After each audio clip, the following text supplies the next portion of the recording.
con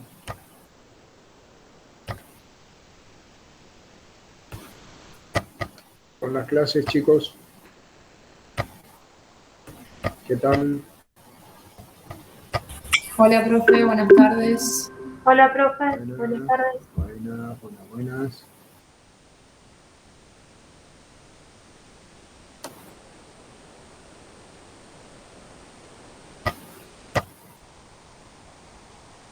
Me imagino que a todos gestión de empresas les está encantando y se preguntan por qué no me dedico a esto o no.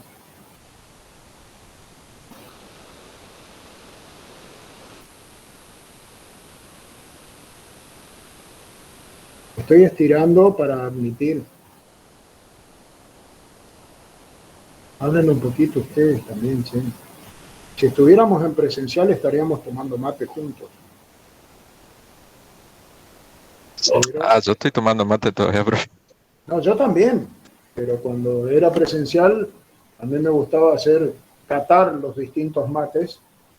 Había mates muy buenos, mates no tan buenos y mates inadmisibles. Pero bueno, ya llegará algún momento.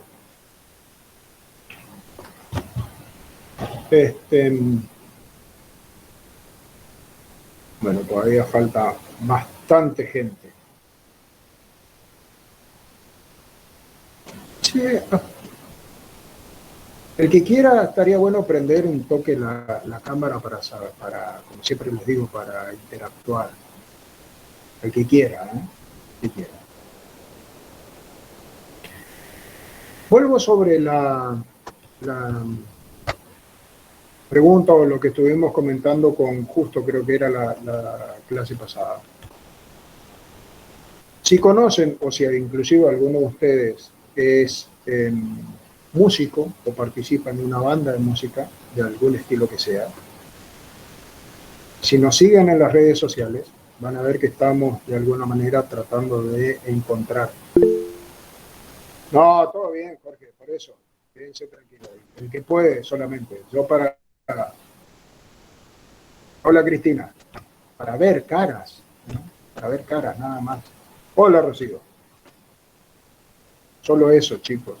El que quiera y el que pueda, quédense tranquilos, no es obligación ni nada. Cecilia, ¿cómo estás?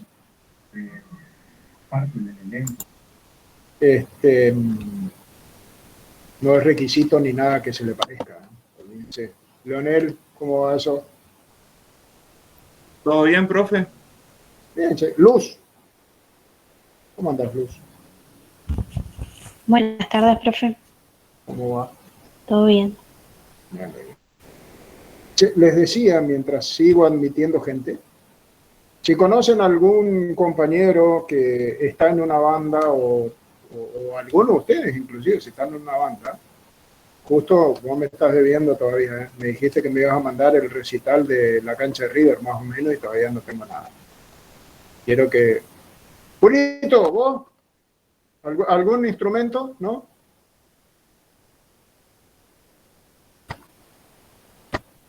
No me digan para qué. Déjenme jugar un poco con la intriga, ¿eh? Pero si conocen a alguien que esté haciendo... Mira la futura contadora que estaba ahí con Cristina.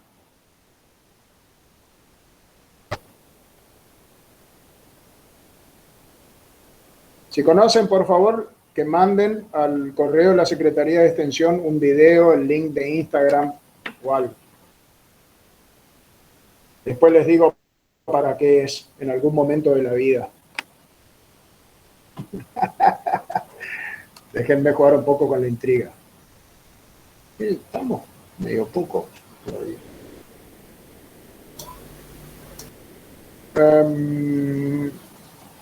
Mientras tanto, algo que quieran preguntar, alguna duda. ¿Alguien de ustedes rinde mañana? Justo, ahí está. Justo, me estás debiendo. Me dijiste que me mandabas el recital de la cancha de River. Los Rolling Stones son unos nenes pecho al lado tuyo. ¿Y qué pasó? No tengo nada todavía. Y ando ocupado entre trabajando y estudiando y se me Bueno, pasa. está bien, pero escuchá, es un toque, mandar un link nomás, tampoco te va a poner a grabar un video, pues, hombre, Y el videoclip le mando. qué capo, sí, mandá, obvio, por supuesto. Igual siempre ahora con las clases virtuales siempre estoy al lado con instrumentos. Vamos, bueno, tocate algo mientras esperamos, dale. Que Y no sé bueno, si le va a gustar a la gente cómo canto. no importa, si Eh, a a ver, las a ver. 35 largamos, así que tenés 2 minutos para sorprendernos. A ver si me acuerdo. No sé los gustos musicales de la gente. Bueno, toca instrumental, si no tenés ganas de cantar. La noche con sus estrellas, suave galana llegaste a mí, abriéndome los recuerdos de tus caricias, cuñataí. Las flores con su perfume, en su fragancia me hacen soñar.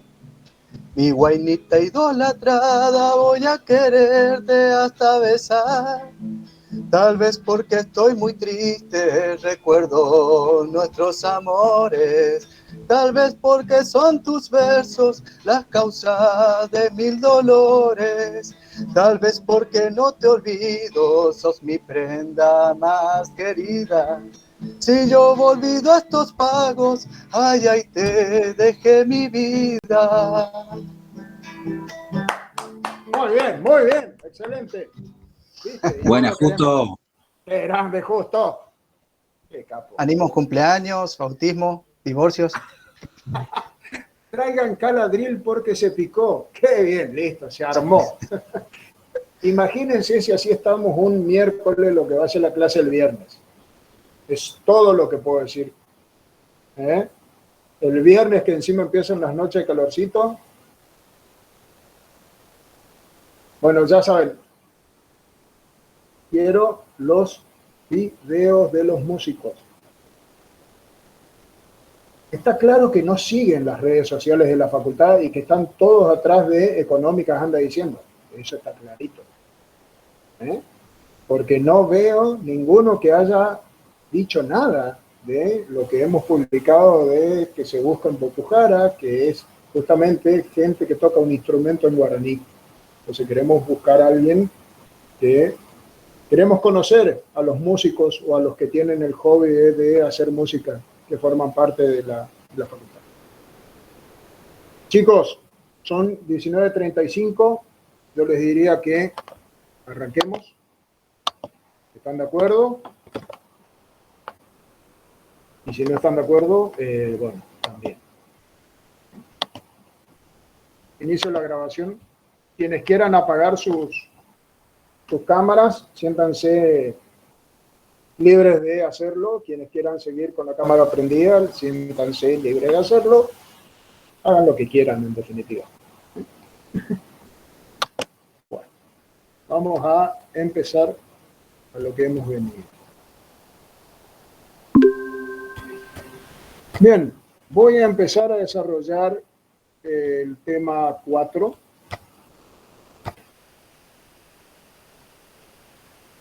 Por favor, me avisan cuando vean la carátula, de alguna manera. ¿Se ve, profe? Listo, gracias. Se ven que ahí estoy admitiendo también, ¿no es cierto?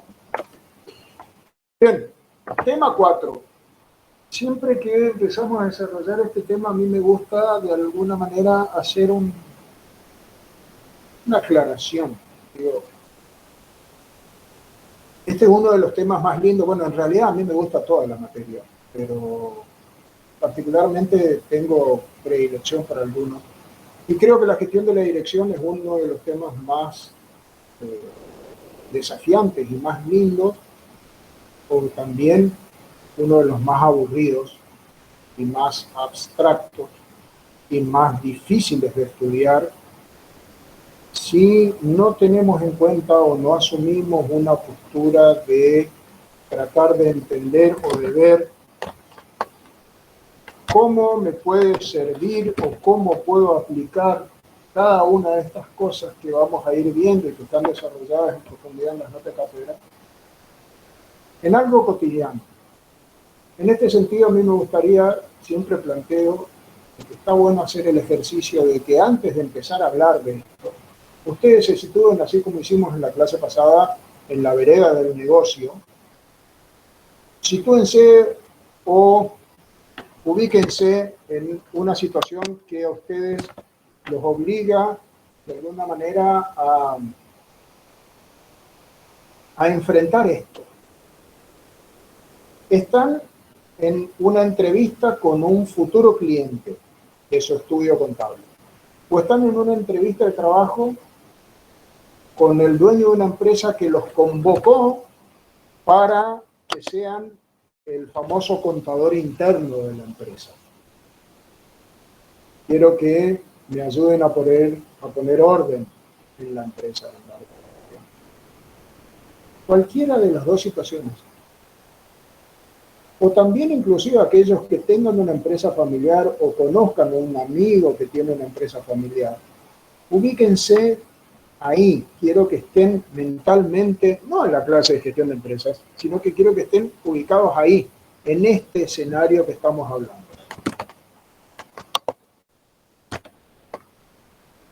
Los temas que vamos a desarrollar, si estamos todos juntos ahí, tienen que ver con temas como crecimiento empresario, y está bueno crecer, digo, realmente todo crecimiento es bueno, ¿a qué precio? Vamos a hablar del liderazgo empresario, pero vamos a hablar del liderazgo empresario desde una perspectiva que vamos a ir charlando, no desde la típica, ¿viste?, de que el líder tiene que ser de tal o cual manera, sino ver los distintos tipos de liderazgo y cómo en distintas situaciones se me pueden ir presentando unos mejor que otros. Y quizás lo más probable es que si vamos de acuerdo a lo que yo tengo estimado, dejemos para el viernes el último punto que tiene que ver con la dirección por objetivo y vamos a hacer algún tipo de vinculación con los temas que vamos a dar. Arranco entonces por situación, primer acto. Estamos con la empresa que cada uno tiene en su cabeza, aunque sea ficticia o real. Ustedes son los contadores o futuros contadores que están en la entrevista. Lo primero que van a hacer para saber si es conveniente o qué trabajo tienen que hacer es iniciar todo con un diagnóstico. Así como iniciamos todo con un diagnóstico comercial, también acá vamos a trabajar con un diagnóstico, pero este diagnóstico tiene que ver con el diagnóstico de dirección y organización. Y este diagnóstico tiene que ser realizado pensando claramente en dos objetivos. Este diagnóstico tiene razón de ser en tanto y en cuanto yo esté preocupado por medir el rendimiento de la dirección. Medir el rendimiento de la dirección implica saber si el que está a cargo de la dirección de la empresa, sea dueño, gerente o el nombre que ustedes quieran, está haciendo bien las cosas. Pero está haciendo bien las cosas en todo lo bien que podría hacerlo, o está haciendo lo que puede con lo que tiene. Porque el otro objetivo tiene que ver con evaluar la coherencia en la gestión. Y estos dos objetivos que tienen que ver con medir el rendimiento de la dirección a través de la coherencia en la gestión, los voy a bajar a tierra, los voy a operacionalizar a partir de un análisis de resultados. Lo primero que voy a hacer es un análisis de resultados. Y ese análisis de resultados lo voy a ver a partir de los resultados financieros. Podré ver el estado de resultados, podré ver el saldo de los bancos, podré ver el índice de morosidad de las cuentas por cobrar, podré ver el saldo de atraso que tengo en las cuentas por pagar, podré ver la capacidad de contribución marginal que tengo en mis distintos productos respecto de la línea de mercado. Digo, millones de cosas puedo hacer como para medir los resultados financieros y esto a su vez después lo vamos a enriquecer cuando veamos el tema 8. Pero este análisis de resultados que puede ser el análisis de resultados financieros, también lo tengo que vincular con cómo esos números me hablan respecto del valor de la empresa. Porque el valor de la empresa de alguna manera refleja, o que lo veo a partir de los resultados financieros, es un reflejo de la capacidad de dirección, de la coherencia en la gestión y del rendimiento de la dirección. Una empresa es buena en el mercado, no solo porque quizás está en un segmento que es rentable, o en un negocio, o en un nicho de mercado, sino porque quien está a cargo de esa empresa le está sacando todo el jugo posible. Seguramente alguno de ustedes conoce casos de empresas en las que la empresa es quien es por quien está a cargo de la empresa. Y cuando esa persona no está más a cargo, la empresa cae. Y esto tiene que ver con la capacidad que tiene esta gente a cargo de la dirección de poder tener un desarrollo potencial nulo, digamos, en el sentido de que todo lo que puede dar la empresa o todo lo que puede desarrollar la empresa es ejecutado, es aprovechado, es logrado, es alcanzado. Y eso se refleja necesariamente en la imagen de la empresa. Una empresa exitosa es aquella que abarca o desarrolla todo su potencial y que se traduce en un valor de empresa interesante a partir de los resultados financieros que obtiene. Pero no termina ahí mi diagnóstico de dirección a partir del análisis de resultados, sino que es el primer punto de un proceso que tiene a su vez que seguir profundizándose a partir de tratar de obtener respuestas para saber si estos resultados que yo analicé tienen que ver con una política general y con la dirección. A partir o analizado a partir de la vocación de la empresa en términos de expansión, diversificación, integración, actitud defensiva, supervivencia. Digo, ¿cuál es la vocación de la empresa? Y cómo esa vocación se traduce en la política general manifestada o llevada a cabo a partir de la dirección. ¿Esa vocación de la empresa está reflejada en la estructura? ¿O la estructura de dirección de la empresa es una estructura que en realidad solamente cumple con la formalidad de decir que tienen unos ravioles en un organigrama para asignar un cargo definido? Empresas familiares tienen muchas, no todas, pero tienen muchas, el problema de crear cargos para justificar sueldo a los miembros de la familia, pero no tienen vocación de empresario. No se vinculan con el desarrollo potencial de la empresa, con el valor de la empresa, con la imagen de la empresa, sino que viven a partir de la imagen de la empresa. Esa dirección tiene fijada una política general que se traduce en objetivos que a su vez puedo yo clasificarlo, o es una organización cuya dirección se caracteriza por no creer, por ser un ateo de la planificación. En este país no se puede planificar. Bárbaro, podemos o no compartir esta mirada, pero si no planificas, entonces ¿qué haces? ¿Dejas que el viento te lleve para cualquier lado? ¿Dejas que la realidad te sorprenda?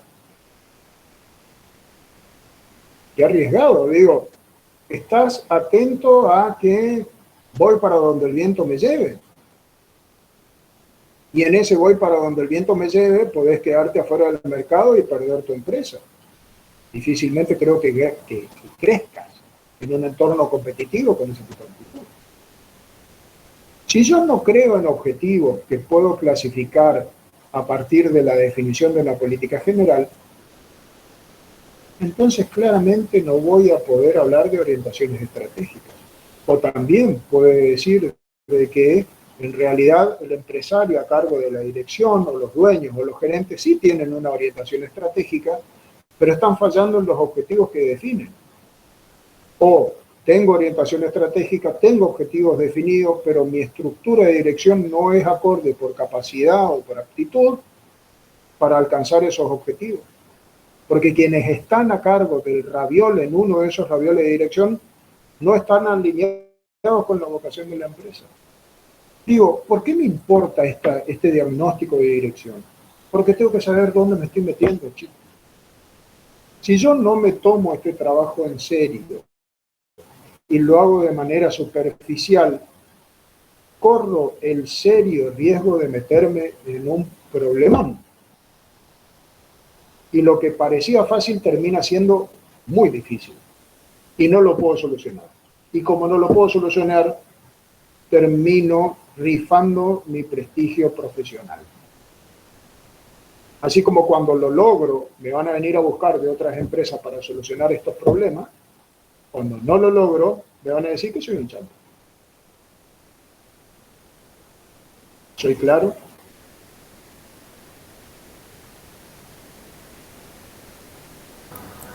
Sí, profe. Bien.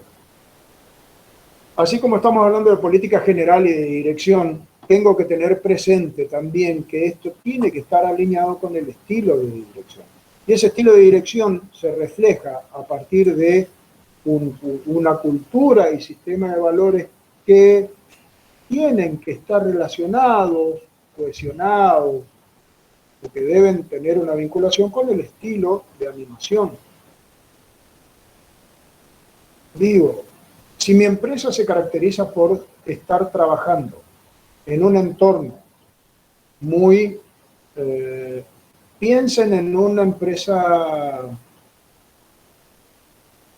distribuidora de productos de consumo masivo,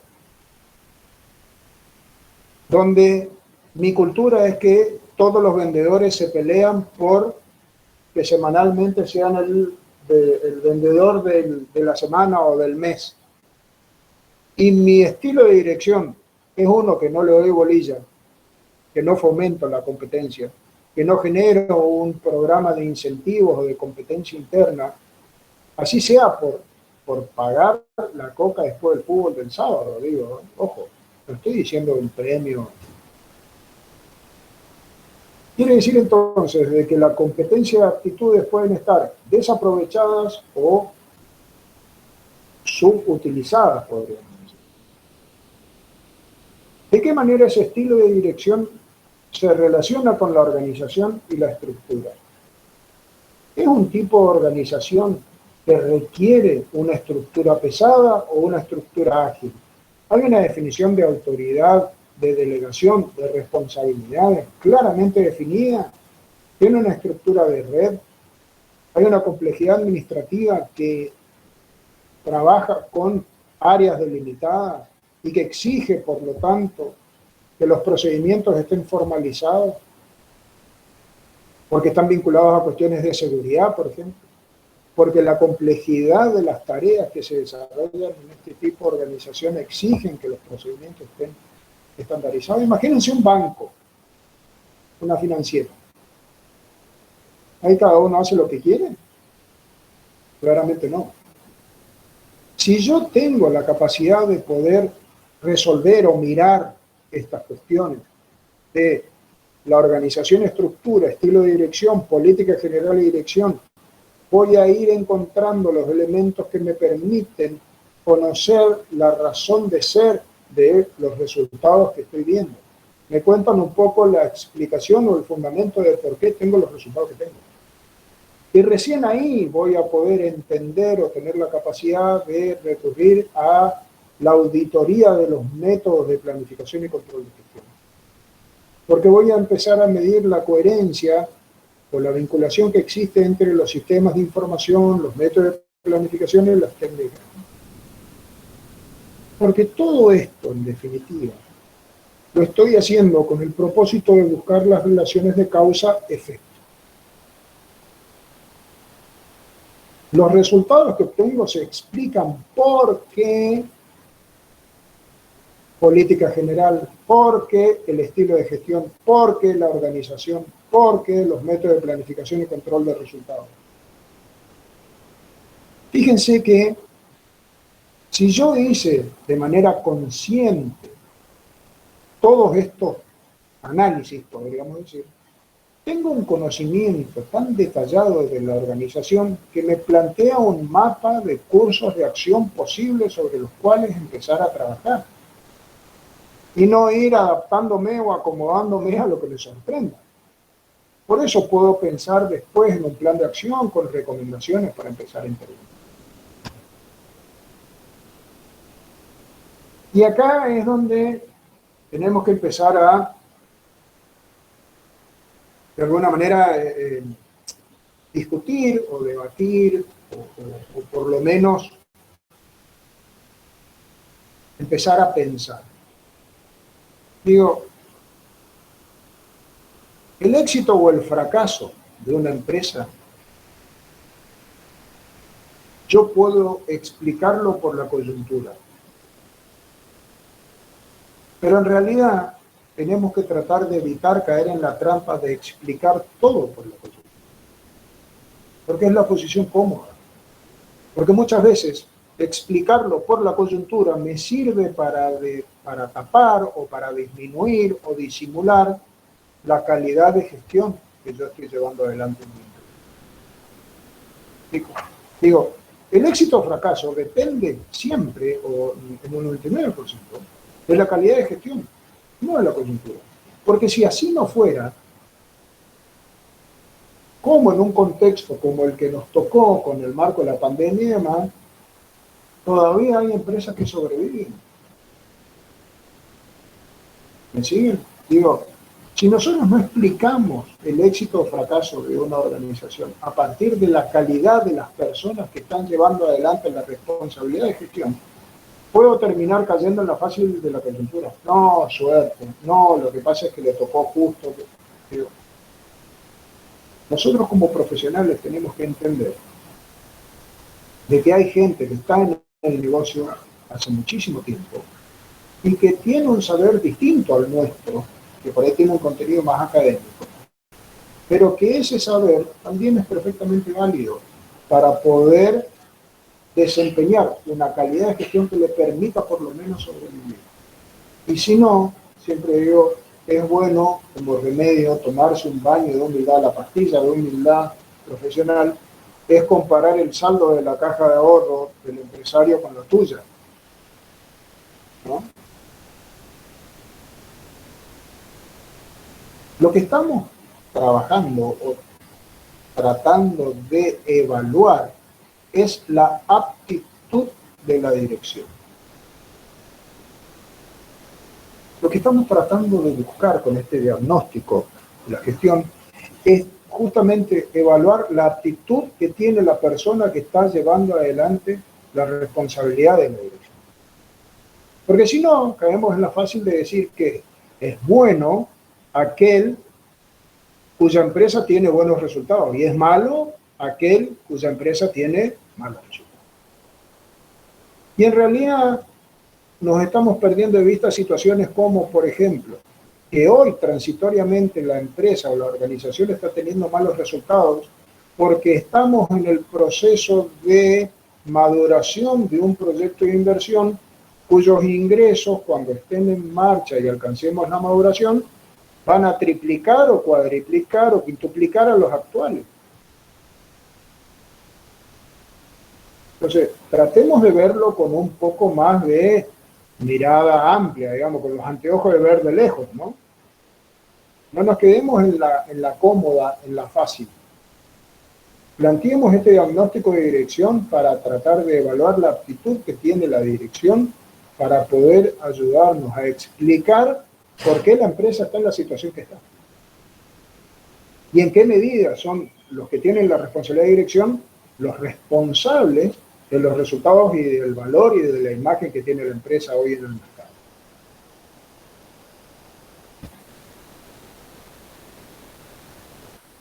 Lo que estamos buscando justamente es la coherencia en la función de la dirección.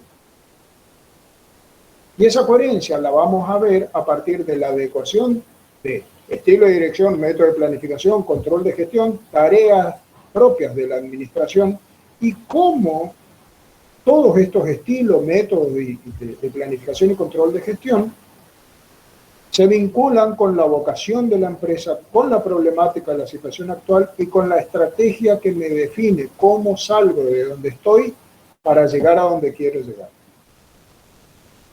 Por eso es que la dirección termina resultando entonces un producto de la naturaleza de las actividades, de la antigüedad, de crecimiento y de otros factores.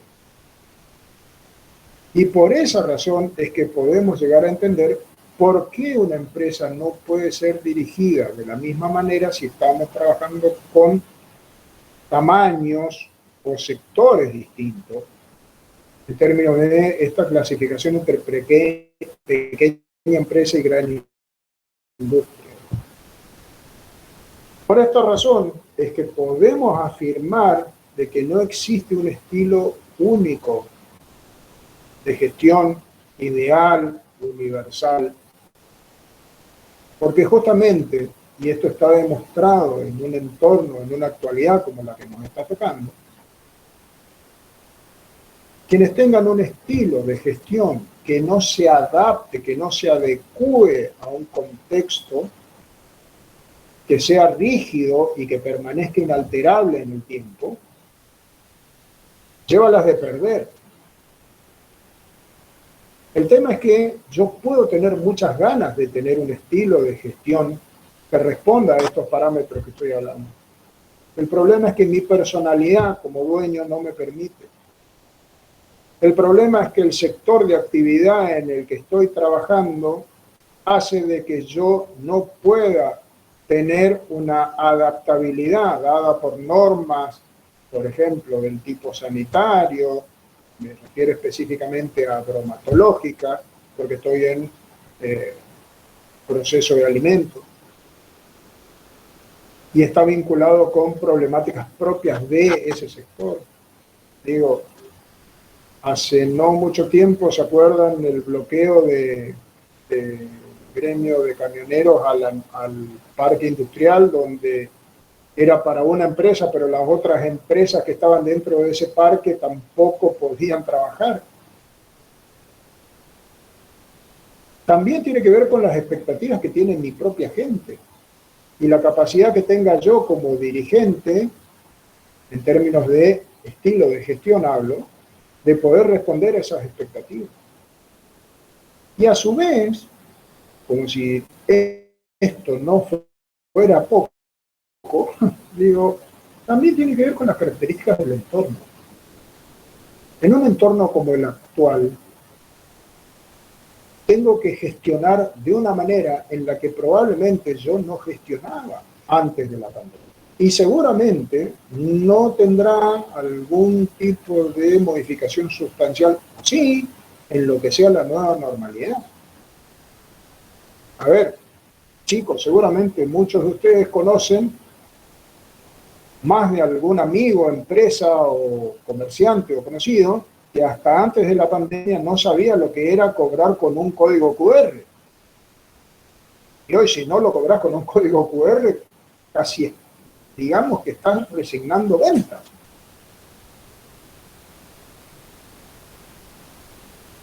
Entonces, tengamos presente esto de que más allá de las palabras que están en las notas de cátedra, más allá de las filminas que estamos viendo, necesito de que hagan este ejercicio intelectual de ir vinculando estas cosas que estamos viendo y que estamos charlando con casos concretos y particulares.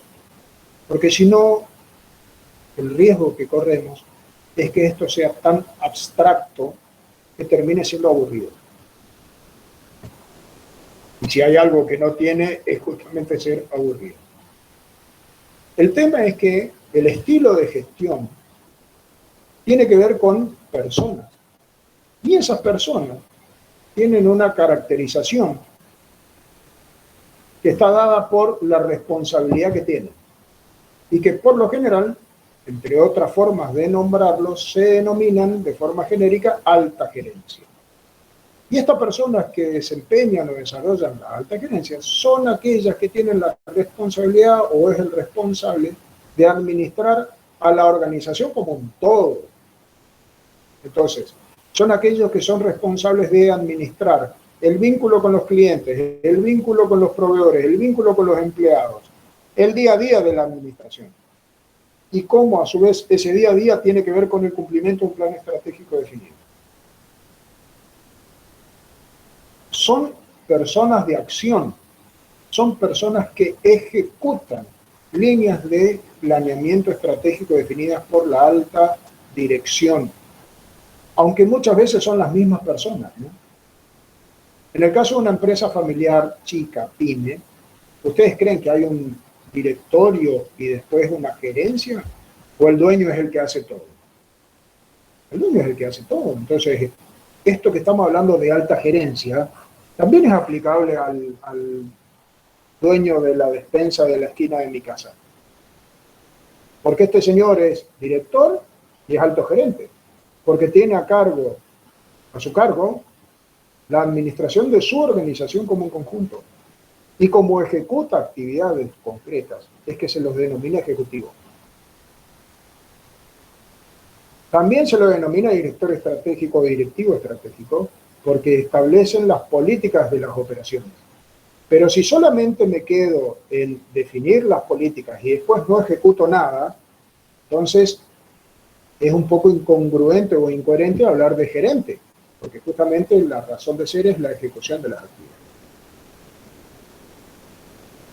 Las funciones que tienen que desarrollar, un poco esto ya es archiconocido, tiene que ver con desarrollo de estrategia competitiva, y dentro de ese desarrollo de estrategia competitiva, concretamente estamos hablando de objetivos que son plasmados en función de los lineamientos establecidos o la manera de plasmar los lineamientos establecidos en los planes generales.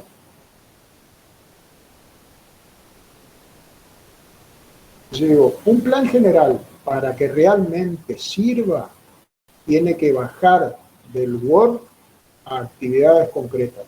Si vos no lo ves al plan en la calle, ejecutado por personas, ese plan solamente se hizo para juntar tierra en una repisa o para cumplir con algo. Ahora, cuando vos a ese plan lo estás viendo plasmado en objetivos, y ojo, el objetivo puede ser conseguir la mejor calidad del producto para mantener a mi cliente fidelizado, porque resulta que en la esquina de mi barrio hay 5 negocios que son tipo kiosquito o despensa, pero el único que tiene la verdura de alta calidad y fresca y demás soy yo. Entonces, ojo, no pensemos en que esto es solamente exclusivo de IBM, Deloitte, grandes corporaciones multinacionales. Pensemos cómo estos conceptos se aplican a la cotidianeidad de los actores que conocemos y que están en la cuadra de donde vivo. Porque en realidad estas son las cosas que hacen los directivos estratégicos, que trabajan y gestionan cotidianamente en función de objetivos. Si ustedes le preguntan, seguramente, si yo le pregunto al dueño de la despensa o al dueño de la carnicería de acá de mi barrio, ¿cuál es tu visión? Y capaz que me salga con lo último que le dijo el oculista, digo. Pero cuando empezamos a indagar acerca de cómo ve a su empresa, cómo cree él que es percibido por los clientes, y empezamos a indagar, ellos tienen perfectamente definida su visión y su misión y los objetivos estratégicos. Quizás no lo sepan con esos nombres, quizás no sepan, seguramente no saben muchas veces de que eso que ellos hacen es plan estratégico, que eso que ellos hacen es visión, es misión, es objetivo.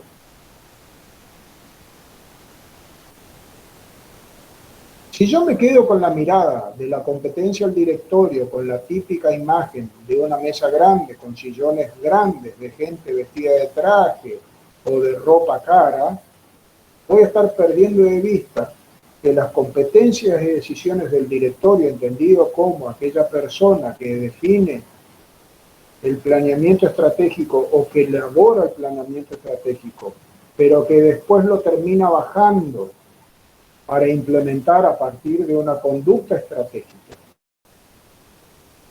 Voy a estar perdiendo de vista que realmente muchos lo que están haciendo es justamente desarrollar competencias y decisiones de directorio. Obviamente que desde el punto de vista formal, el directorio es un tipo un cuadrado, un raviol de la organización que tiene a su cargo, cuando está formalmente constituida, un tipo de decisiones y actividades propias.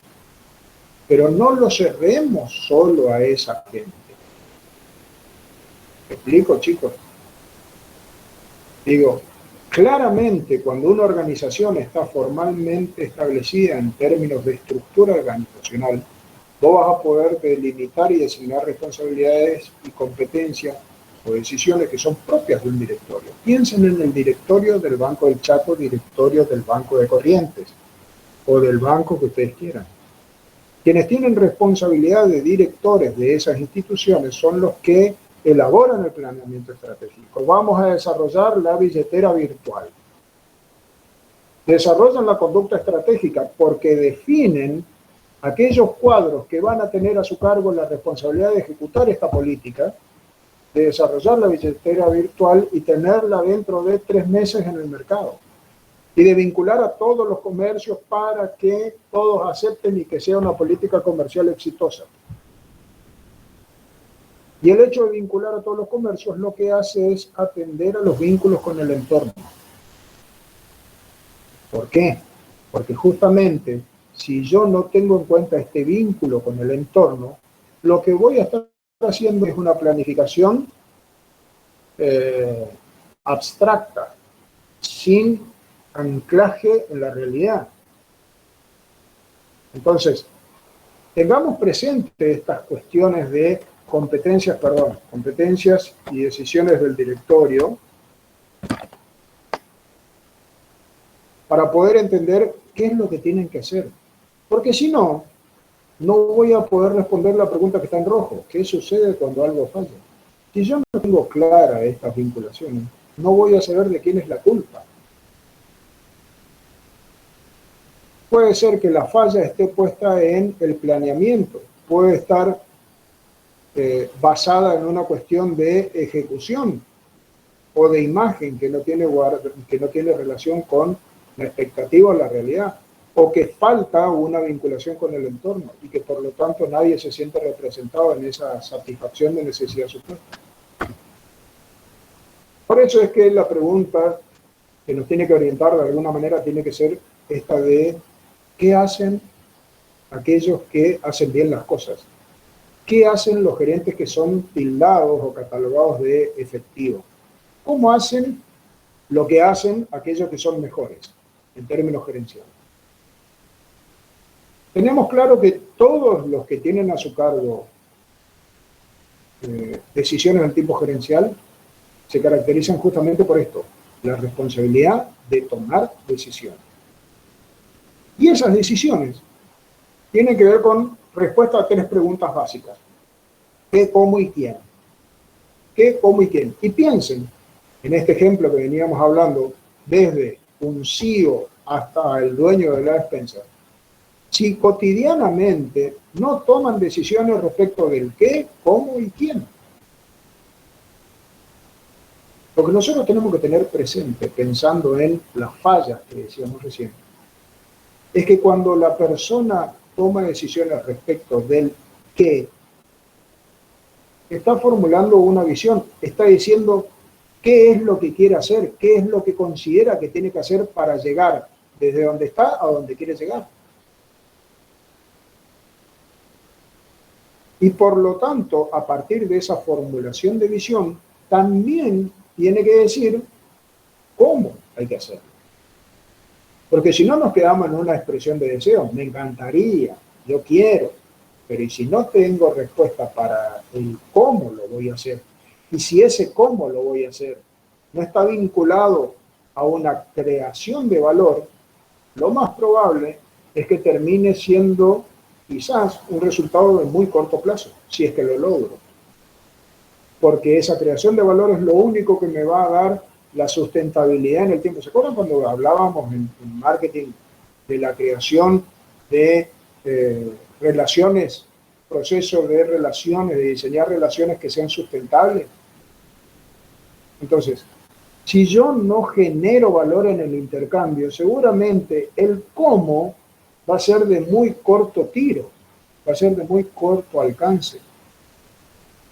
Y en ese qué y en ese cómo, que todos los días tiene que estar dando respuesta a las decisiones que toma el líder, conforman lo que se conoce como la agenda del líder. Pero justamente la responsabilidad del gerente tiene que ver con la respuesta a la otra pregunta que nos quedaba, que tiene que ver con el quién. ¿Quién tiene que hacerlo? Y en ese quién tiene que hacerlo, se define de alguna manera aquellas cuestiones vinculadas al diseño de la estructura organizacional. Pero no solamente debemos quedarnos en la estructura organizacional como una cosa ajena, sino fundamentalmente en cómo a través de la estructura, o independientemente de la estructura, quien tiene la responsabilidad de liderazgo o de gerente, genera que otras personas hagan lo que tienen que hacer. Y ahí es donde empezamos a meternos en la puertita de lo que es la motivación y los procesos de motivación. Puede ser de que yo lo haga porque si no me echan. Ojo, no estoy hablando de un romanticismo, digamos, en que acá todos queremos hacer las cosas. Tenemos que tener presente de que aquellas decisiones referidas al quién tiene que hacerlo y que competen a decisiones de los gerentes, están vinculadas a la estructura organizacional, pero que justamente están orientadas a lograr que otros hagan lo que yo necesito que hagan para crear valor y que permitan llegar desde donde estamos a donde queremos llegar. Este tipo de relaciones lo han visto desde el primer año, pero lo que me interesa hablar o plantear respecto de este esquema tiene que ver con las relaciones que existen entre los distintos sistemas que componen a la organización, sean planificación, información, control o incentivos, y cómo estos sistemas actúan transversalmente a partir de la estructura organizacional. El tema es que estas relaciones entre sistema y estructuras tengo que poder explicarlos o verlos, visualizarlos a partir de la relación que tienen con el clima y la cultura organizacional. Y esto que por ahí puede sonar como muy abstracto, tiene que ver con esta cuestión de decir, che, a ver, pará. La estructura organizacional hace de que todos los sistemas de control y de planificación y de información, así como los de incentivos, en realidad es toda una puesta en escena. Porque acá nadie cree que esto funcione. Los incentivos son siempre discrecionales. Los incentivos son siempre para determinadas personas. Los controles son siempre para determinadas personas. Eso tiene un reflejo en el clima organizacional. Y por lo tanto, esta incoherencia o este ruido, esta disonancia que existe entre clima y cultura versus estructura y sus relaciones con los sistemas, hace de que los resultados sean totalmente distintos a los que podrían obtenerse cuando todos estos factores están alineados. ¿Me explico?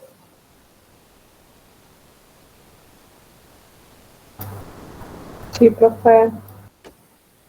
¿Cómo vienen? ¿Están aburridos o no? No, profe. Gracias. Son 50. Están respondiendo 2. Y es miércoles. Voy a entrar en un punto que suele ser el responsable de que en las mesas de exámenes tengamos la noticia de nos vemos en la próxima. Entonces vamos a despertar ahora. Ah, y por eso lo hago, justamente. Los siento como muy callados, como que están aburridos. Esa es su estrategia, profe. Y bueno, ahí está el punto. Tengo que ver Yo tengo que tratar de predicar con el ejemplo, y si no hablo de motivación, voy a estar siendo incoherente con el propósito. El tema que vamos a empezar a desarrollar ahora, que es de crecimiento empresario, me parece que es uno de los temas más desafiantes que tenemos, por lo menos desde el punto de vista profesional, a la hora de asesorar a la empresa. Y sobre todo es un tema que tiene, por lo menos para mi manera de ver las cosas, demasiada vinculación o estrecha vinculación con la realidad de muchas empresas locales en nuestro medio. ¿Y esto por qué, chicos? Porque más allá de la discusión respecto del tamaño, de estructura y estrategia que explica de alguna manera la mayor especialización, departamentalización y todas las cuestiones de la teoría burocrática de la administración, en función de que las grandes son aquellas que tienen mayor especialización y estandarización de procesos y demás, y que a partir de un determinado nivel empiezan a transformarse en mecanicistas, y de esa manera ya la estructura medio que casi se diluye. Digo, hoy ¿te importa que alguna de las grandes fábricas de automotrices, sea de la marca que ustedes quieran, alguien está atento a la estructura? Ya no, porque es tan mecánico que la estructura pierde relevancia. Lo que tengo que tener presente, y sobre todo en nuestra vinculación con el medio, tiene que ver con el tipo de actividad que desarrolla la empresa. Cómo está formada su gerencia, pero entendida no por el cargo de gerente, sino por aquella persona que, como decíamos, tiene a su cargo la responsabilidad de, ¿se acuerdan la definición de alta gerencia que dijimos? Porque si no, es como decir, bueno, si no tiene gerente, no puedo aplicar todo esto que estoy hablando. No. Entendamos la gerencia como aquella persona que tiene la responsabilidad de... ¿sí? Y sobre todo y fundamentalmente tengamos presente el grado de complejidad de las relaciones internas que existen en la organización. No es lo mismo una empresa que tiene un solo empleado a una empresa que tiene muchos empleados, muchas áreas, que tiene distintas expectativas, distintos intereses. ¿Esto por qué? Porque nadie puede crecer indefinidamente. Esto va en contra de absolutamente todas las reglas o todas las leyes. Digo, desde el punto de vista biológico, físico y el que ustedes quieran, el crecimiento no es infinito. El crecimiento tiene un límite y está impuesto o está relacionado con un tamaño definido, a partir del cual yo empiezo a tener problemas vinculados al crecimiento que se manifiestan en deficiencias o ineficiencias y que impactan sobre la productividad. Y que como empiezan a impactar sobre la productividad, empiezo a perder el control sobre aquellas variables que me hacen o que me permiten que esa organización sea administrable. Seguramente muchos de ustedes conocen casos de empresas que crecieron tanto y ese crecimiento no fue acompañado con una estructura, con un tamaño que vaya consolidando el crecimiento, que terminaron implosionando por su propio peso. ¿Por qué? Porque justamente cuanto más compleja es la organización, más tenemos que organizarnos. Sea este crecimiento horizontal, vertical, mixto, y que tiene que ver con la definición de los modelos de estrategia que están desarrollados en las notas de cátedra en el tema 2. Por suerte, un señor llamado Greiner se puso a estudiar y lo estableció al problema del crecimiento empresario a través de una serie de fases que tienen unas características. Y esta es una típica pregunta de examen. Por eso le decía que este es un tema que suele ser el culpable muchas veces de la alegría o de la tristeza. Piensen antes de pasar a lo que voy a pasar, piensen en esta situación. La respuesta va a estar en las notas cátedra. No se las voy a dar yo ahora. Yo soy dueño de una empresa en la que soy segunda generación. Estoy hablando de un caso utópico, pero digamos que soy el dueño de una empresa de segunda generación, una empresa familiar, en la que por suerte venimos creciendo, estamos en un segmento de mercado que no nos afectó la pandemia, pero la verdad que el crecimiento que estoy teniendo me está generando el problema y por eso te convoqué, porque me dijeron que vos me podés ayudar a manejar este crecimiento, porque la verdad que estoy teniendo el problema de que tengo que hablar con los proveedores, tengo que cubrir el banco, tengo que pagar los sueldos y tengo que atender a los clientes a veces cuando me vienen con reclamos.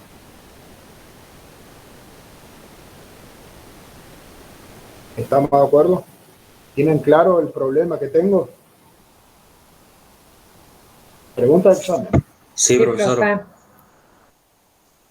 Para poder resolver y ayudarme, puedo recurrir a este gráfico que hizo Don Greiner y que habla de las distintas fases de crecimiento de una empresa y las distintas crisis que están asociadas a las fases de crecimiento. Fíjense que en el gráfico, en el eje de las X, tengo el transcurso del tiempo y en el eje de las Y tengo el tamaño de la organización. Por lo tanto, al ser una función lineal, de alguna manera lo que me está diciendo es que a medida de que transcurre el tiempo, el tamaño de la organización crece. El tema es que crece en tanto y en cuanto yo sea capaz de resolver las crisis asociadas a cada pasaje de fase o a cada fase de crecimiento.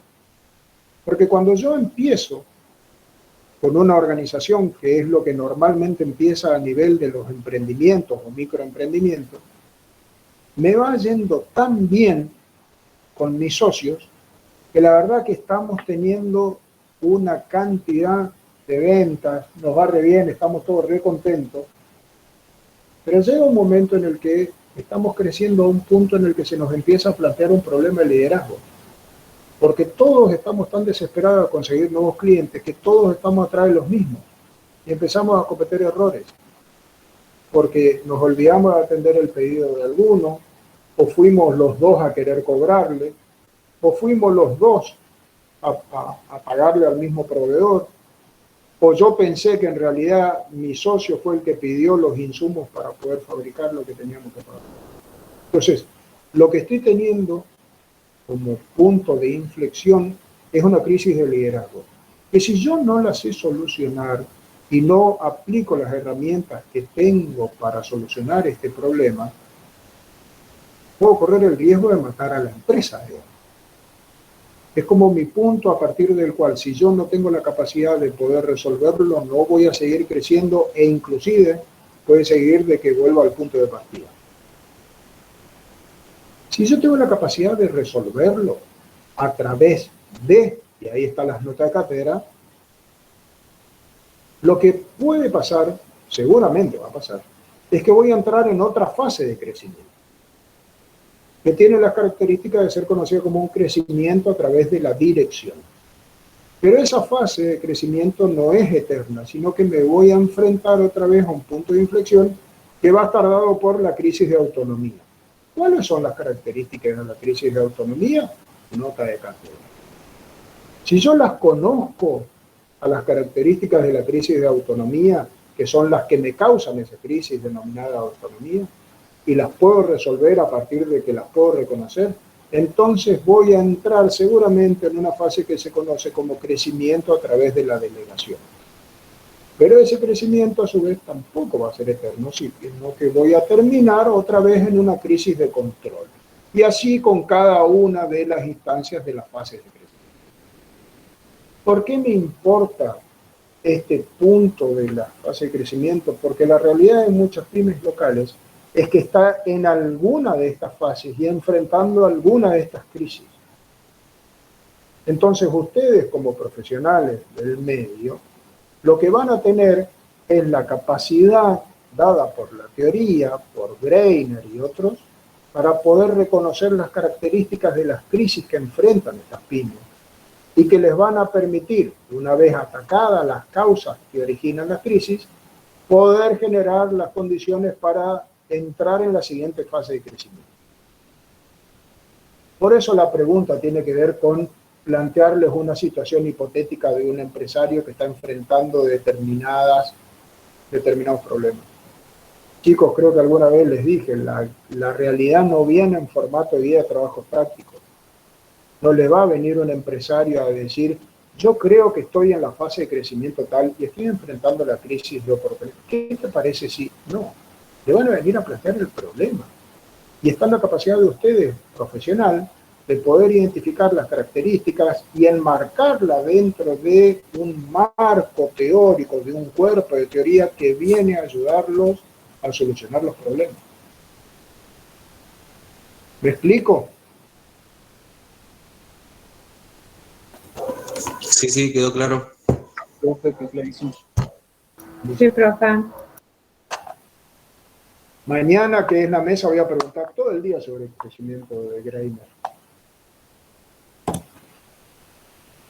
El tema es que justamente una de las crisis y una de las primeras crisis tiene que ver con la crisis de liderazgo.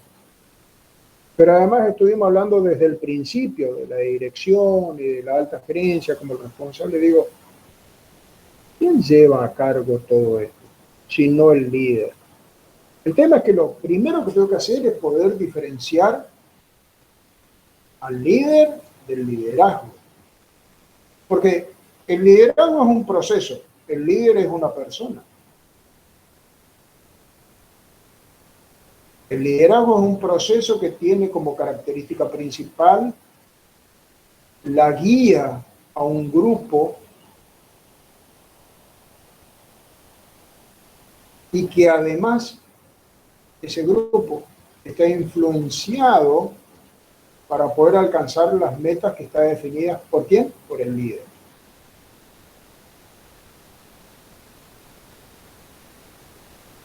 El tema es que el líder, para ser líder, tiene que ser una persona que pueda influenciar a los demás y que pueda influenciar en función de la autoridad. Digo, puede ser una autoridad gerencial, pero también puede ser otro tipo de autoridad. En el caso de la selección argentina en la Copa América, ¿el liderazgo por quién fue ejercido?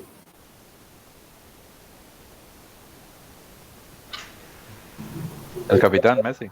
Messi. Quinto, profe. ¿Por qué? Che, pero ¿y por qué Messi? ¿Por qué dicen que Messi fue el líder? A veces no es el que lleva la cinta, el líder, profe, en un equipo. Totalmente de acuerdo, pero digo, ¿por qué en el ejemplo que estamos hablando, por qué creen que fue Messi? Porque es el mejor jugador. Hay, más allá de que todo el mundo comparta o no el criterio y que discutamos si Ronaldo es mejor o no, digo, hay una serie de datos objetivos, como la cantidad de balones de oro, como la cantidad de récords que rompió el Maricoche, que podrían darle la autoridad de decir que si no es el mejor, es por lo menos uno de los mejores. ¿Sí? Y a partir de ese reconocimiento de autoridad, ejerce un liderazgo. Y ojo, estoy hablando de liderazgo. Después vemos el estilo de liderazgo, porque si lo comparamos con Maradona, son dos estilos de liderazgo totalmente distintos. ¿Estamos de acuerdo? Pero digo, tengamos presente que muchas veces el líder, como bien decía uno de ustedes, no es necesariamente el que tiene el derecho formal porque yo tengo la cinta capitán. Para los que juegan al rugby, ¿a ustedes les parece que el capitán de los Pumas, Montoya, es un líder? ¿Capaz de ejercer un liderazgo? No sé si alguno de ustedes juega al rugby o alguno sigue rugby. Las chicas también, ojo. Entonces, no nos quedemos solamente en esta discusión de que el que tiene la autoridad gerencial es el que ejerce el liderazgo. Ahora, ¿y por qué me importa esto? Un miércoles a las 8, hablando de gestión de empresas. Porque si yo tengo que introducir cambios en la organización, yo fui contratado para establecer cambios, ¿a quién me interesa buscar? ¿Al líder real, al que tiene la autoridad para poder influenciar y ejercer el liderazgo? ¿O al líder formal, al que nadie le da bolilla? Si yo quiero empezar a desarrollar una estrategia de expansión, de crecimiento de ventas, y veo que en realidad el supervisor de ventas es un líder formal porque llegó, perdón, llegó al cargo de supervisor porque se jubiló el más viejo, y en realidad este es pariente del dueño y por eso está como supervisor de ventas, pero no tiene condiciones de líder, sino que tiene el cargo de supervisor, o voy a buscar al que todos los vendedores y todos los del equipo de venta reconocen como el mejor. Opción B. Claramente, chicos. Entonces, quiero que charlemos de estos temas en estos términos. Constantemente, cuando vuelvan a mirar estos temas y vean las notas de cartera, pregúntense esto: ¿para qué? ¿Dónde lo aplico? ¿Por qué? ¿De qué manera? Porque si yo no tengo presente esta discusión que estamos dando, no voy a entender la importancia que tienen las características de un líder. Que de alguna manera todos las compartimos y las conocemos, o por lo menos decimos, che, esto es lo que deseamos que tenga un tipo de líder como característica: honestidad, deseo de dirigir, inteligencia, conocimiento del trabajo, etcétera, etcétera. Pero fundamentalmente lo que me importa desde el punto de vista de la gestión de una empresa son los estilos de liderazgo. Y sobre todo si mi papel va a ser el de un asesor externo o de un gerente interno. ¿Por qué no? O dueño. Porque los estilos de liderazgo, hay mucha gente que estudió y pudo reconocerlo o resumirlo en tres estilos: democrático, autocrático y liberal. El democrático es el típico que hace participar a todo el mundo, pero lo hace participar no para quedar bien, sino que los involucra, los hace sentir parte. ¿Y cómo los hace sentir parte? A partir de la delegación de autoridad. Yo te hago responsable de esto. Si vos estás trabajando en este puesto hace 25 años en la empresa y vengo yo como nuevo gerente de administración o como contador interno y veo de que esta gente que hace 25 años está, en función a su experiencia y conocimiento, sabe de que las cosas se pueden hacer de manera distinta y en función de eso puedo obtener mejores resultados, ¿por qué no tratar de desarrollar un tipo de liderazgo democrático, promoviendo la participación, involucrándolo y haciéndolo parte, delegando la autoridad? Transitoriamente, delegar la autoridad no implica delegar la responsabilidad, que quede claro. Yo puedo delegar la autoridad, pero no la responsabilidad.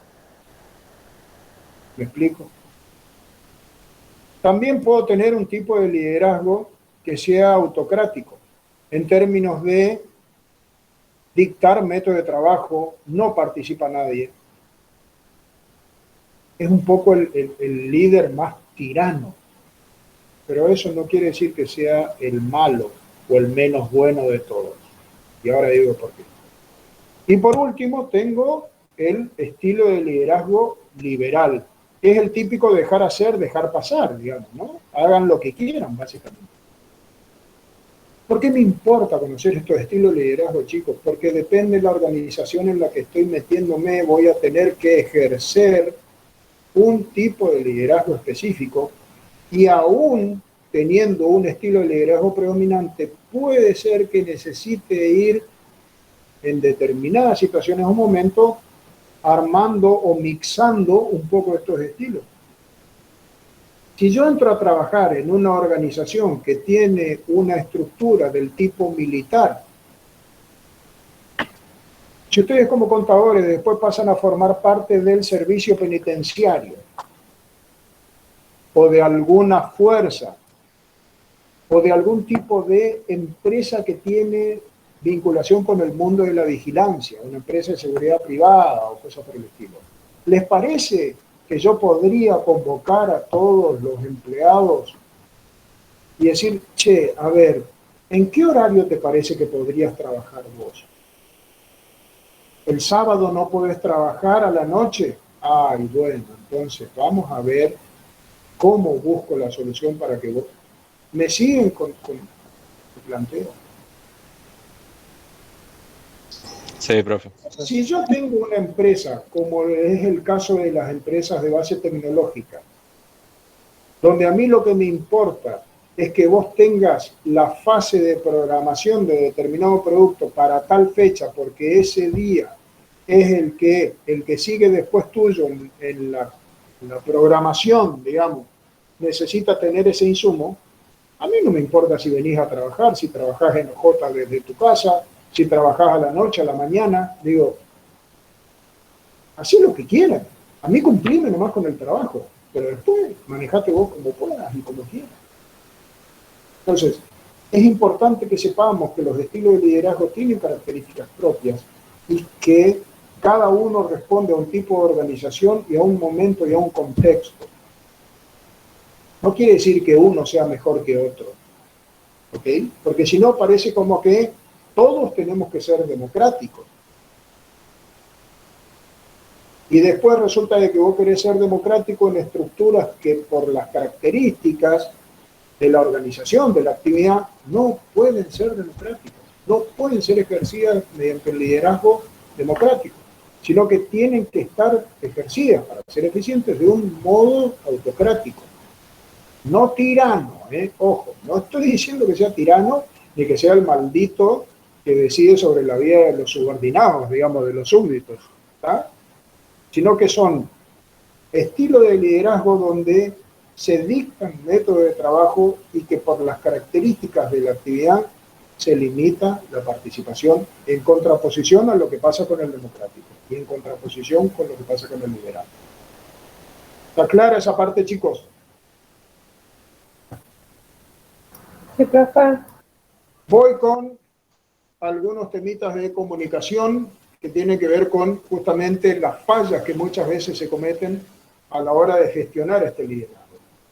La comunicación, y acá permítanme hacer un resumen, porque en realidad hay dos maneras de leer la comunicación, o de aprender sobre comunicación. Una tiene que ver con este proceso de transferencia y comprensión de significados que ocurre de dos maneras. Una es la forma interpersonal. Nosotros como seres humanos somos seres sociales y por lo tanto tenemos que relacionarnos, sea de modo virtual o presencial, pero hay una comunicación siempre. Y muchas veces, o mejor dicho, todas las veces, cómo ese tipo de organización interpersonal ocurre dentro de una organización a través de las redes y sistemas de comunicación organizacional, formal e informal.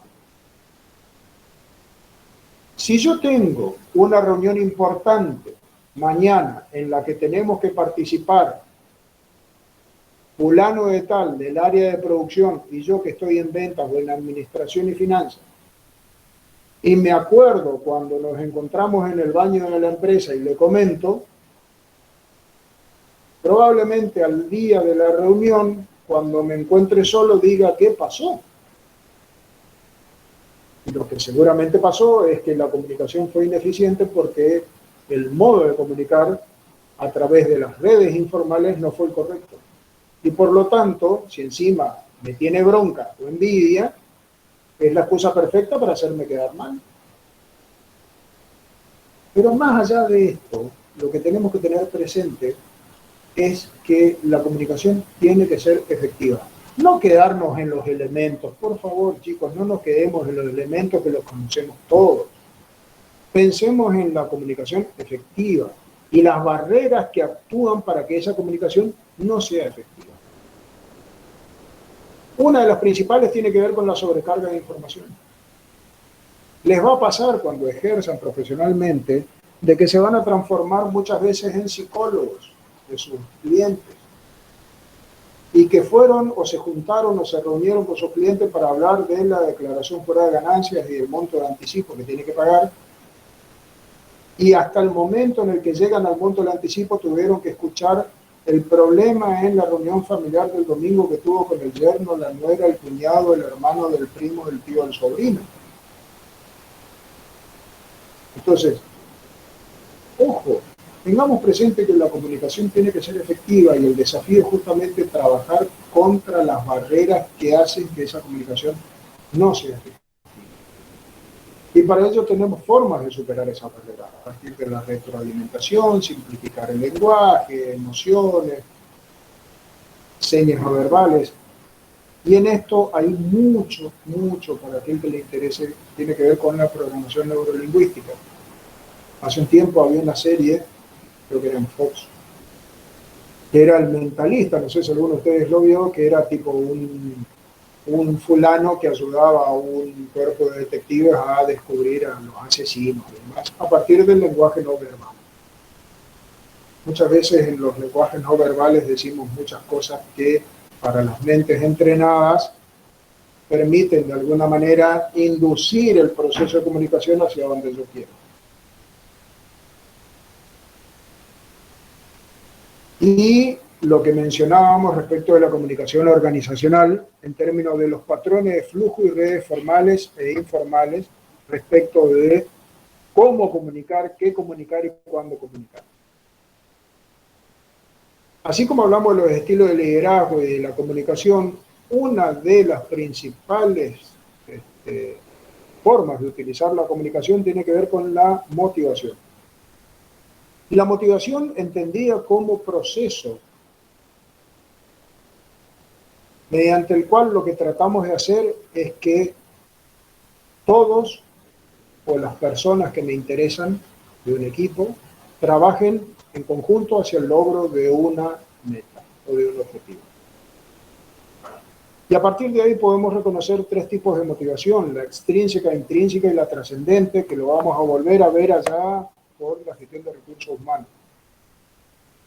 La extrínseca tiene que ver, la típica tiene que ver con, ejemplo concreto, el presentismo que se paga en el convenio colectivo de trabajo de comercio. Si vos venís todos los días a trabajar, vas a cobrar una adicional a final de mes que está dado por el presentismo. Si no tenés faltas injustificadas. Si las tenés, vas a dejar de percibir ese beneficio y está contemplado en el convenio colectivo de trabajo. Por lo tanto, funciona como un incentivo y a la vez como un castigo. Y esa es la motivación extrínseca. La diferencia con la intrínseca tiene que ver con que en la intrínseca lo que estoy buscando o generando o está ocurriendo es que nace de lo que hago, porque me gusta lo que hago. Mi desafío es que muchos de ustedes tengan la motivación intrínseca de venir a las clases de teoría de gestión de empresas para aprender y discutir y generar estos disparadores para que ustedes tengan un aprendizaje significativo sobre lo que son la gestión de empresas, y no la motivación extrínseca de poder aprobar el parcial y o la materia solamente, sino que quede un aprendizaje significativo. Ese es por lo menos mi desafío.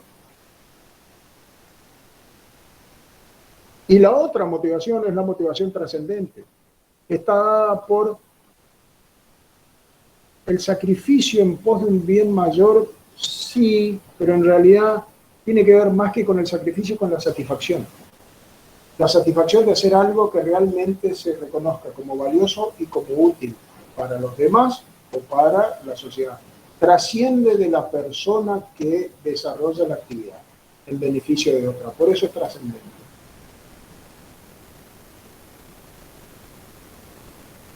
Muchas veces habrán escuchado hablar de casos de responsabilidad social empresaria. Si a mí me interesa desarrollar acciones de responsabilidad social empresaria, necesito prestar atención a que la gente con la que yo actúo, o la gente de mi organización, el equipo de mi organización, tenga una motivación intrínseca, como mínimo, para poder trabajar y generar la trascendencia. Si la gente solamente está motivada por el sueldo que viene, cobra, va, cumple su horario y se manda a mudar, difícilmente yo pueda ejercer o desarrollar actividades de responsabilidad social empresaria más que en un sentido de escenografía, digamos, ¿no? De puesta en escena. Hay muchos casos, no sé si alguno de ustedes trabaja o estuvo trabajando en organizaciones del tipo nacional como bancos, aseguradoras, estructuras a nivel grande, digamos, ¿no? Nacionales, donde muchas veces está esta tendencia, que yo todavía no logro entender bien, de armar reuniones de trabajo. Y se van todos a una quinta, o un campo, una estancia, o lo que sea, y les hacen hacer cosas a empleados que no tienen más motivación que ir a trabajar y cobrar el sueldo. Y les hacen hacer un montón de actividades que terminan generando un desaliento y que le empiezan a generar un problema de motivación. Ya no tengo ni siquiera ganas de ir a trabajar porque me hacen ir a esos lugares en los que paso vergüenza. Entonces, es importante que conozcamos y que sepamos de este tipo de motivación y cómo clasificarla para poder actuar y trabajar con las distintas variables para poder lograr objetivos. Recuerden que nosotros acá empezamos la clase de hoy o la charla de hoy a partir del análisis de resultados. Entonces, todo lo que estamos charlando y hablando tiene que ver con este objetivo, de analizar los resultados. Rendimiento de la dirección, todo lo hago para conseguir resultados y esos resultados se traducen en plata. ¿Okay? Acá estamos hablando de generación de recursos, excedente, el fin de la empresa o de la organización.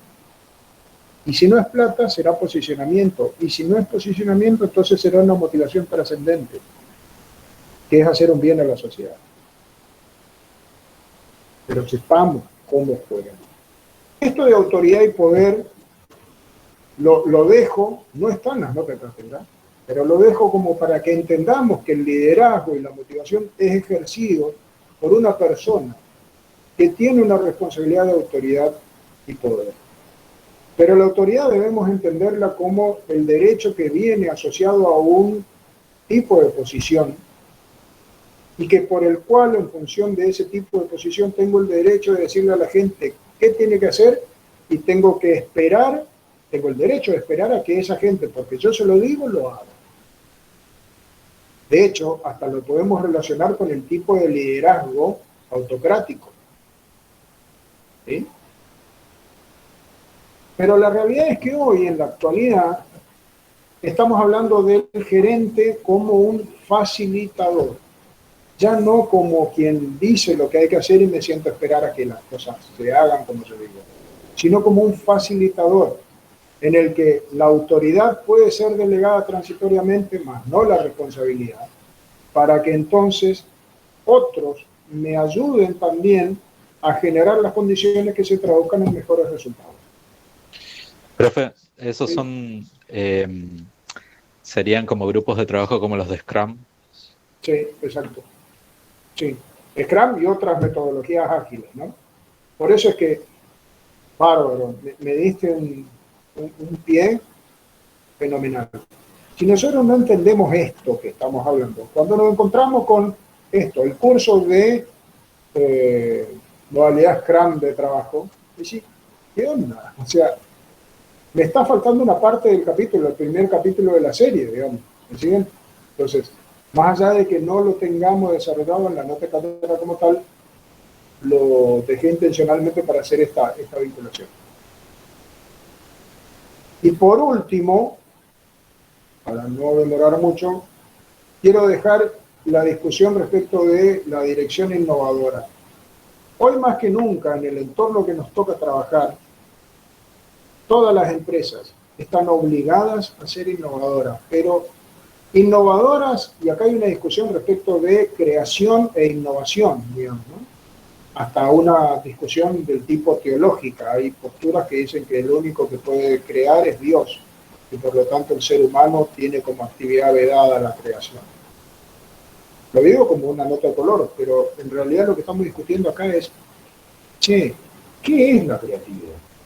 No estamos pretendiendo de que acá si no sos Elon Musk, Steve Jobs, Bill Gates, Jeff Bezos y Galperín y todo lo que quieran, no existís.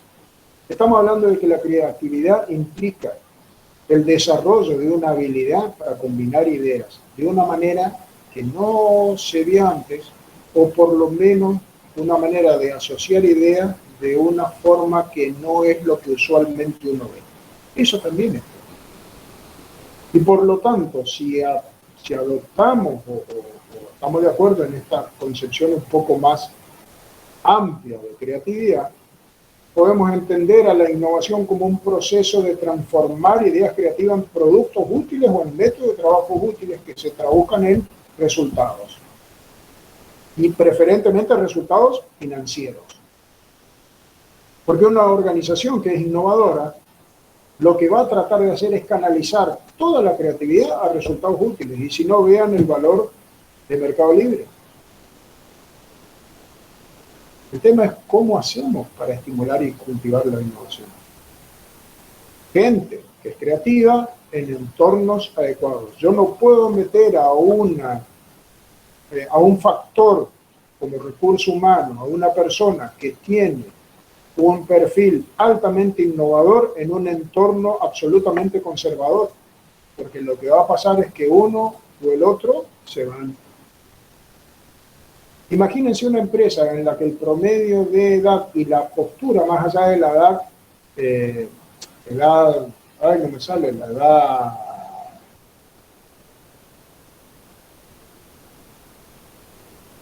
edad cronológica, perdón, no me salió. Porque yo puedo ser un tipo de 45 años y ser un viejo, o puedo tener 70 años y ser mucho más innovador que un pibe de 20. Digo, independientemente de la edad cronológica, lo que digo es, si mi postura es absolutamente conservadora y mi organización es absolutamente conservadora, mi entorno es conservador, mi equipo de trabajo es conservador, cuando traigo a alguien de afuera que es absolutamente disruptivo, lo que va a terminar pasando es que por defensa lo voy a terminar expulsando y voy a seguir haciendo lo mismo que sigo haciendo.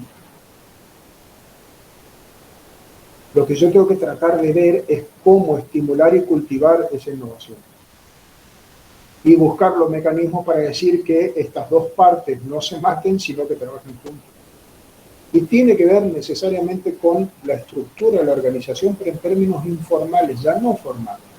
Informales, la estimulación de la creatividad y la innovación tiene que ver con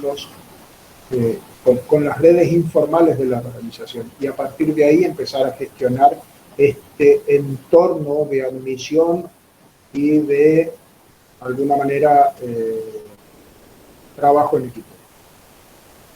La cultura es otra manera a partir de promover recompensas, pero creo que si la base de que mi entorno, en términos de que el entorno sea adecuado para estimular el desarrollo de redes informales, que tengamos recompensas que promuevan la cultura de la experimentación y que eso además se vea reflejado en prácticas de recursos humanos, donde tengamos permanentemente aceptada la renovación de ideas y el desafío de la motivación, nos quedamos en que somos innovadores de discurso nomás, ¿no? Y muchas veces el quedarnos en innovadores de discurso termina siendo hasta contraproducente, y lo vemos, o cómo reconocemos al chanta cuando es innovador de discurso, en los resultados. Resultados positivos y negativos, ojo. Porque yo puedo ser innovador y estar invirtiendo en cosas que están errando, pero a partir de varios fracasos quizá después termino encontrando la fórmula del éxito. En definitiva, y acá termino, recuerden que el viernes tenemos clases, chicos, por favor. ¿Sí? De lo que estamos hablando es que la gestión de dirección es una de las claves fundamentales para poder trabajar en un entorno competitivo como el que nos toca. Y son ustedes, como profesionales de las ciencias económicas, con conocimiento en gestión de empresas, una disciplina, podríamos decir, de gestión, los responsables de entender cada uno de los elementos que estuvimos hablando, desde el diagnóstico, el liderazgo, la fase de crecimiento, de la dirección por innovación, de la motivación, etcétera, desde el punto de vista de entender cuáles son los elementos, las herramientas, los métodos, los conceptos que yo necesito para mi ejercicio profesional a la hora de intervenir en una empresa. ¿Está claro? Sí, profe. Profe, Ok, profe. Chicos, Sí, profe. los espero el viernes, 19:30, profe. 19:30 exactamente. listo, gracias. Perfecto. Luego. Hasta luego, profe. Perfecto, Hasta profe. Hasta luego. luego. Hasta luego.